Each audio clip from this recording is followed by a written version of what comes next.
In this video, I'm going to teach you which bit you should use on your horse at what stage, okay?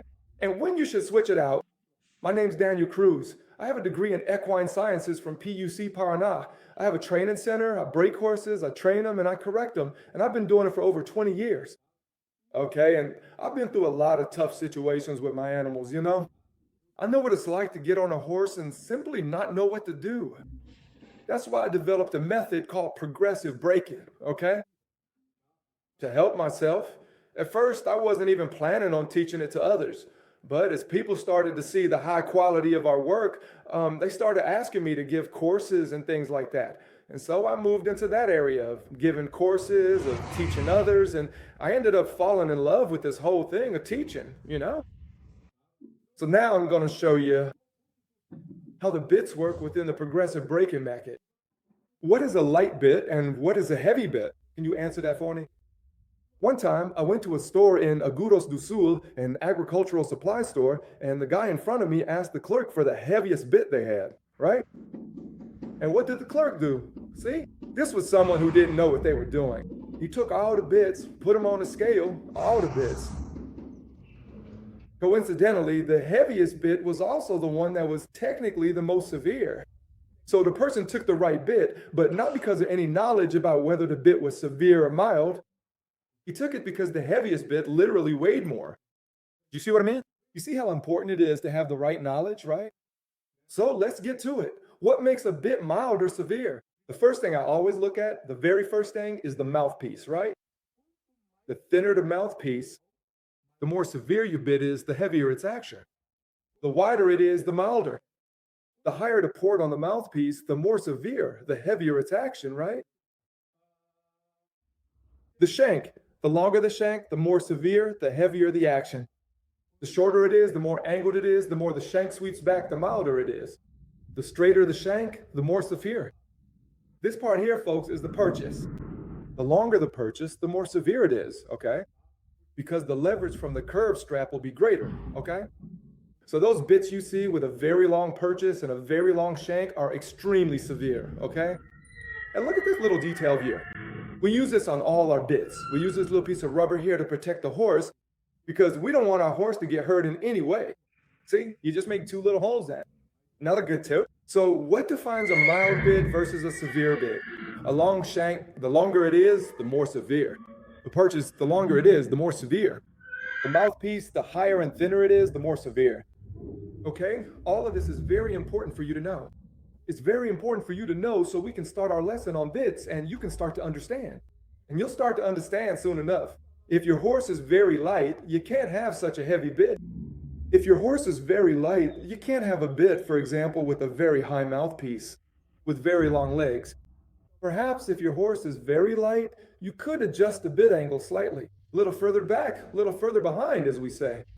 All of this is something you might already be thinking about regarding the bit you're using on your horse. It's also important to have the technique. You need to have the technique to put the exercises into practice. It's not just the bit that you're going to correct in a horse. So let's go through our embouchure step by step to help you choose the right bit for your horse. Let's go. The first bit we use in progressive horse training. The ring snaffle game. Why do we start progressive horse training with a ring snaffle bit? Because it's the mouthpiece that I found to be the safest during initiation. Because I already have some control over my horse's mouth and some of the juice. Everything you see here is for you to do on your own with your horse. Alone. Just you and your horse. The progressive training method I developed was for working alone, being my horse, with no one else around. This is the method we always use, which is the reality for many people. Perhaps your reality is working with the horse alone, so you need security. Which bit would you use to start a foal with the most confidence? Let's talk only about initiation now. I'll start practicing embouchure correction soon, too. Why a ring snaffle bit? Because when you start doing the groundwork, you bring your horse back, right? Then you have to move your horse aside so it can get going, so it can start walking. Animals don't know. Horses don't know how to move forward when you mount them for the first time. Anyone who's ever ridden a chupa horse knows what I mean. The horse doesn't move forward. So what do you have to do? Move it aside. It's the same thing as a horse that balks. There's a hint for you. If you have a horse that doesn't want to move forward, always move it to the side. Force him to move to the side. When he moves to the side, you release his reins because horses learn from the relief of pressure. When you take your horse aside, it'll begin to understand. Move it to the side. If it moves, release it, relieve the pressure. He's starting to understand, oh, when I move, he relieves the pressure. So I'm going to start moving. So the horse doesn't want to leave. You keep pushing him to the side, always to the side. And then increase the pressure according to your needs. So if the horse balks, you'll have to use a spur to give it a little push. The ring pin for you to start with. I don't use the ringed horse to correct a horse that's already been broken in. At most, a tamed horse, a horse that arrives here wanting to rear up, that is very light in the mouth, I put the ring on it. But it's very difficult to use a ring prison on a horse that's already been broken in. For example, a horse that doesn't back up, perhaps, or is rearing up and swaying, I'll put the ring prison on it. Why? It's the lightest embouchure. So the horse reacts very strongly. If the horse is overreacting, rearing up or rolling backward, which means throwing itself backward, I can use a ring snaffle bit on a broken in horse. But the majority that we use here, almost 100% on coats in the initial break-in phase, is because it's the lightest bit we have. A colt that's starting to be broken has to have the lightest bit. The second bit, the D-ring snaffle. This snaffle here is one we developed. Take a look here. It's an imitation of the Spanish style, but we removed that top bar and left it with just the bottom one. The rein goes here, okay? These are two bits we use in our day-to-day work. Look here. Why does the rein go here? Because it has to lock here to create leverage, okay? To start applying pressure with the curb strap, you'll see that the difference between the D-ring and the ring snaffle is the shank. The name for this is a shank. For those who didn't know, now you know. Here's another tip from this lesson on bits. The name for this is a shank.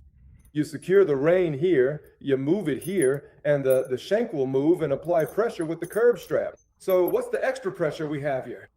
What's the difference between the ring snaffle and the D-ring snaffle? The external pressure from the curb strap. We start to have the shank and the pressure from the curb strap. In what case do I use it? It's the second bit for the coats. And I use this one a lot when I want to correct horses with lateral movement. A lot, really. Why? Why for lateral movement? Because it has good movement here and it doesn't have a lot of leverage because it doesn't have a long shank. Are you understanding? For lateral movement, the shorter the shank on your bit, the better it will be for you to teach your horse lateral movement. So this is extremely important for you to know. Another tip from our lesson. If you want to do lateral work with your horse, your colt, to correct your horse laterally, bits with no shank will help you a lot. Okay? That's a top tip you need to know. Bits with no shank for you to correct your horse when you want to do lateral movement. Most people's questions and my own difficulties in my life, man, I couldn't get a horse to turn. There was a time I got rough with a horse because I couldn't make him turn. This happens to a lot of people, you know, because simply the horse stopped and I didn't know what to do anymore. He wouldn't turn and he stopped doing everything he was doing. He just froze in place because I didn't know what to do. So I went to study, I developed a method, I went looking for bits, testing, this works, this doesn't. And what was my conclusion? With bits that have shorter shanks, you have an easier time doing lateral work, okay? So take that tip then. Ring snaffle, D-ring snaffle. What's the next? Snaffle? The 1x1 snaffle. What's the difference with the 1x1 snaffle? This one we also developed, okay? Shank, and now it has a small leg. Why is it 1x1? When you say a bit is 1x1, it's because the size of the upper shank is the same. It's the same size as the lower shank. So the bit is 1x1, and the mouthpiece is a snaffle bit. One detail, all the mouthpieces on our mouthpieces are made of iron, okay? All the nozzles are made of iron. Why? Because it seems that the iron mouthpiece, due to the friction it creates, rusts. But it seems the horse accepts it better and salivates more. That's experience. It's everyday life. It seems that horses don't salivate as much on stainless steel. Did you understand? Because stainless steel is always smooth. Because the iron gets this little bit of rust here, it creates more friction in the horse's mouth. It seems like the horse salivates more. I believe that's the reason. When do I use the bit 1x1? Following the snaffle bits, ring snaffle bit, half moon snaffle bit, 1x1 snaffle bit. And it's for horses that I'll be doing side work, but with a bit more pressure than a half moon. Why a little more pressure? Because this one has slightly longer legs. You understand? He already has a little more leg muscle, so his lever is already a bit bigger. Notice that everything makes sense. A ring snaffle bit has no lever. The half moon snaffle bit already has a bit of leverage. It already has the shank and the curb chain. We've already added a little bit of leg to this one. Do you understand? That's why it's called progressive taming or progressive taming, because we increase the pressure as your horse learns. What's the logic behind taming? The logic of the horse? You teach, you demand, and you put on the pressure. Teach your horse. It learns with little pressure. And after your horse learns, you can increase the pressure. That's the logic behind mouthpieces. As your horse learns the turn, you gradually increase the pressure. Do you understand? So what happens? I use this a lot for horses that I want to teach to turn, horses that arrive and don't know how to turn, horses that rear up when you turn to the side, horses that refuse to turn on one side, horses that have lateral problems. I don't use this one to correct a horse's stumble. I don't use it. Why? Because to make the stop, I need the lever. You understand? I need the lever to get a quicker grip on my horse's mouth. So this one I don't use to correct bumps. This one is for lateral movements. You understand?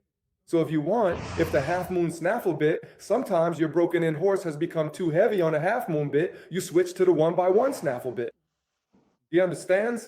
It'll work out for you. The horse reacts too. Horses react well. 1x1 snaffle bit is very good. A very light horse, which reacts a lot. A horse that reacts a lot puts the bit on 1x1 as well. That's pretty cool too, okay? But your horse has to be light on the mouth. He understands? If your horse isn't lightweight, then you have another option too. You can put on, for example, a low mouth snaffle bit, a low mouth curb bit. This one isn't a snaffle bit, this one is a curb bit. Why isn't it a snaffle bit? Because its mouthpiece is fixed here, so it's a 1x1 low mouth snaffle bit. It's a little heavier. It grips a little more than a snaffle bit. Why? Because the snaffle bit has this joint in the middle. This one is a little more severe than the 1x1 snaffle bit. Why is it a little more severe? Because it's fixed, okay? Done. Do you understand why all these bits have short shanks? To reduce reactions and get lateral movement from the animals. Okay, folks, I've struggled a lot with a horse that wouldn't turn, you know? I studied for many years to arrive at our method. We have a method to teach a horse to turn. There's a method to correct your horse. For your horse that doesn't know how to turn, that rears up, that refuses one side, that raises a tail. For all of this, we've developed methods for you to know how to correct your horse, right? It's not enough. You have to understand the bit alone isn't enough. You have to have the technique. The bit won't work miracles, you know? It's no use thinking, oh, I'll buy this bit and it'll solve the problem. No, you have to have the technique as well, okay? Let's move on then. Ring snaffle, D-ring snaffle, the 1x1 snaffle. Now we're moving on to the curb bit. This one is the Coringa. Look, here's why. Because with this one, you can do both lateral and frontal work. This is the levantador that we love, okay? The levantador from the progressive braking system, okay? Which many people also know as the Nico bit. It's a bit used in English riding too, you see. I went to study the bits from English riding and adapted them for our style of riding, where we use just one hand. You understand? It's a snaffle that's used with two hands. But I brought this snaffle for us to use with just one hand. Okay, I brought it into a certain phase of the braking process. We use this one for both braking and for correction. Horses that are very heavy in the mouth, if you have a very heavy horse, you'll use the levantador. This levantador. And why is this mouthpiece so thick here? Because we don't want to hurt our horse's mouth, not at all. We don't want to hurt our horse's mouth. We want to teach the horse. With this levantador, you'll be able to teach your horse if you have the technique. Once again, I'm going to really hammer this point home. You have to have the technique. It's no use having a heavy horse, putting on the levantador and thinking it's going to work a miracle. On the first and second day, you'll say, wow, my horse has improved a lot. But if you continue using your hands the way you always do, your horse will start to disrespect this bit too. You understand? Because it's not the bit that's wrong. It's your hands that are doing the wrong thing. You are doing the wrong thing. And your horse, if you keep doing the wrong thing the way you're doing it, there will come a time when you'll either lose your horse or you have to sell him for a much lower price. That happens a lot. People who pay, say, $20,000, $30,000 sell the horse because they can't handle the horse. And they only can't handle the horse because they don't have the technique, because they don't have the necessary knowledge to correct the horse or to not ruin the horse. You understand? So it's no use putting a levantador on your horse and not having the technique. Oh, I want to teach my horse to do a slide and stop. I'll put on a levantador, okay?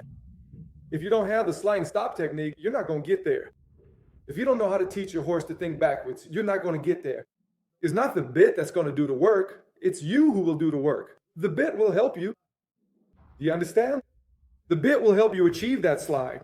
And I struggled so much in my life, and I had so many bad results during my more than 20 years of training. So many bad results where I just couldn't get there. I couldn't get there until I found this bit, until I arrived at the method. I even went to study to arrive at this method. That today we can get a horse to do a slide and stop in, say, 2 or 3 weeks of breaking until the horse is making long stops, you see? So it wasn't easy. It was very difficult. We went through the desire to give up many times. How many times did I think about stopping training horses? For example, just doing that basic break-in.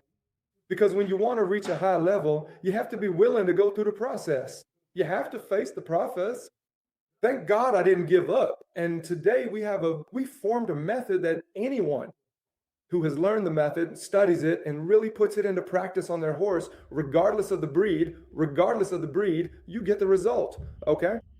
And the levantador, you're going to use it for horses that are heavy in the mouth, that are getting away from your hand, okay? For example, a horse that gets behind the cow, it wants to get heavy in your hand. On a trail ride, it gets heavy in your hand. A horse that, whatever you're doing, gets heavy in your hand, wants to pull you. Levantador. But you have to know what to do. You have to know what to do. The moment it gets heavy in your hand, you'll have to stop, back up, and many other. You'll have to give a little bump. You have to apply the right pressure. And most importantly, the release at the right time.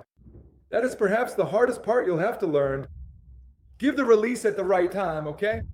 So the levantador, I use it a lot on colts, especially colts that start to get a bit heavy and all, wanting to fight some bit. And on horses that come for correction, okay? So to wrap up on the levantador for heavy mouth horses, okay? A horse that's getting away from your hand.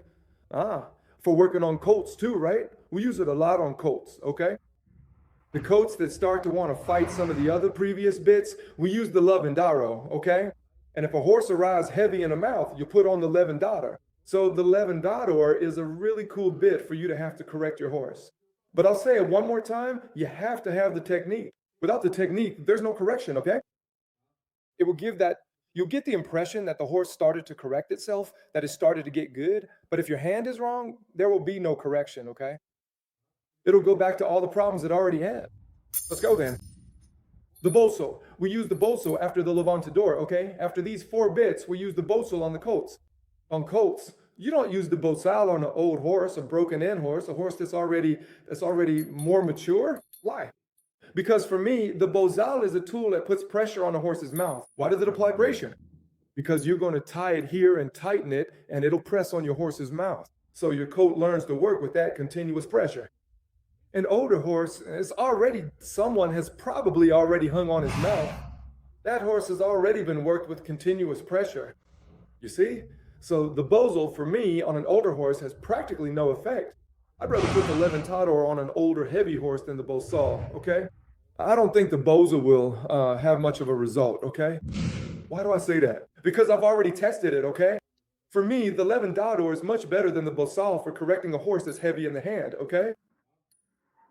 The bosal's great for colts, right? Colts being broken in.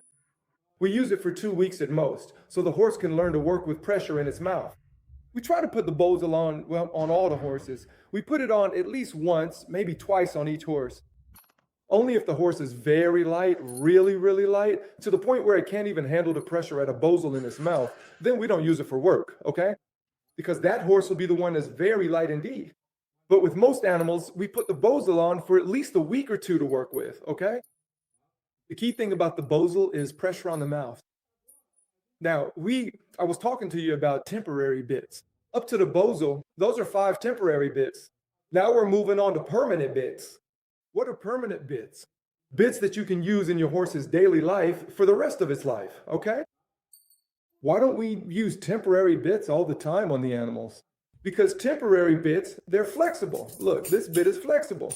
This bit here, you can't use it you can't work your horse with one rein, with one hand, because it has a short shank, you see?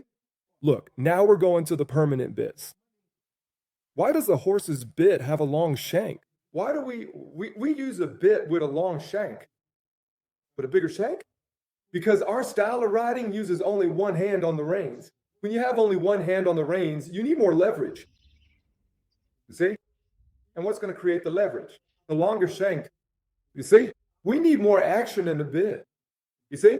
That's why the riding styles that use one hand on the reins will always have a bit with a longer shank to increase that connection between your hand and your horse's mouth. You see? You need that leverage for you to control your horse better. So we need a longer shank to improve the contact of your hand on your horse's mouth, especially laterally, okay? Think about it. You with one hand on the reins with a ring snaffle, is it possible? There are horses that do it, of course they do. But with the shank, it'll be much easier for your horse to stop and move with just one hand on the reins. You see? But your horse has to go through the whole process, right? The bits without shanks until you get to the snaffle with the longer shank. So the curb snaffle, it's the wild card for me, you know? I want all my horses to work very well with the curb snaffle. When, for example, a horse arrives here and we don't know what bit that horse was using, we put on a curb snaffle if I don't have the horse's history. If the horse is heavy, I put the levantador on right away. Now, if I don't know the horse, I bought the horse and it had no history of any serious reactions, I put on the curb snaffle because I want to know how my horse will work with the curb snaffle. If it works well with the curb snaffle, it'll work well with all the other bits. For a horse that opens its mouth, it's good to work with the curb snaffle and also use a noseband here. Look, we use the noseband like this. You use it on the little strap here, a cord on the bit's loop. Okay, here on the bit. You use it here, adjust it here. Never use it very tight, okay? Always with a little slack, because what do I want? With the noseband, I want my horse to open its mouth, hit the noseband and close it. If you strangle it too much, your horse will start to get very, how can I put it, like anxious about opening its mouth.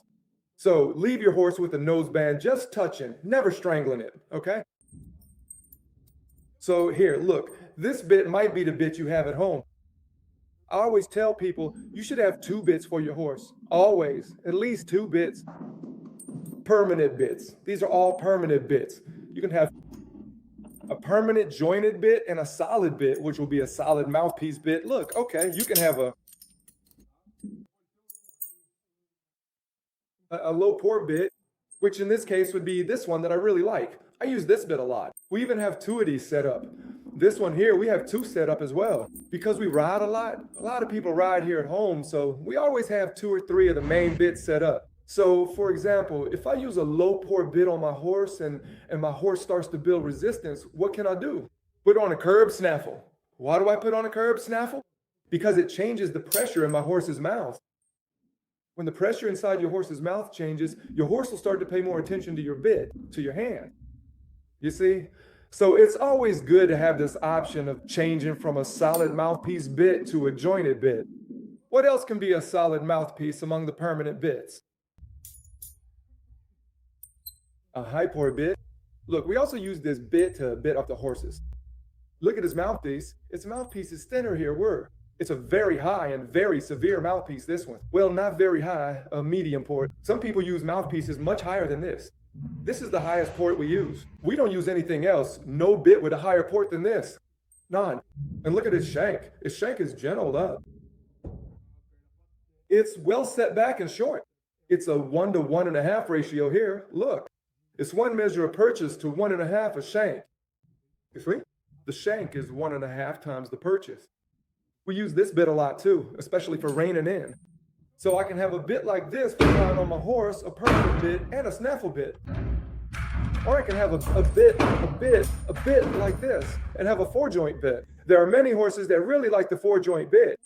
What's the difference with the 4-joint bit? Look at how it fits in the horse's mouth here. There are many horses that sometimes open their mouths with a solid mouthpiece bit, and you put on the 4-joint bit and it doesn't open its mouth anymore. So there's no reason for you to keep using a solid mouthpiece bit. Put on a 4-joint bit, you see, because it sits better, its pressure is different, it applies a bit more lateral pressure. There are many horses that are sometimes heavy on the bit, a bit heavy on the solid mouthpiece bit. You put on a 4-joint bit and it solves the problem. Then after a while, you use it for a month, 2 months, and if you don't know how to maintain that sensitivity, he'll start to get heavy on the 4-joint bit. What will you have to do? You go back to the solid mouthpiece bit and you keep making this switch. But the most important thing of all about these bits I'm talking to you about here is for you to have the technique. It's no use just switching bits, using bit after bit after bit. You'll always fall into this trap that I went through this myself. You keep changing bits, changing bits, changing bits. But if you don't change your hand, your way of interacting with your horse, there will always be a problem because you are creating the problem. It's not the bit that's creating the problem. It's you who's creating the problem. Understand? So for you to start solving your horse's problems for good, for you to level up, understand? I invite you to make the decision today, okay? To join our Doma Club. What is the Doma Club?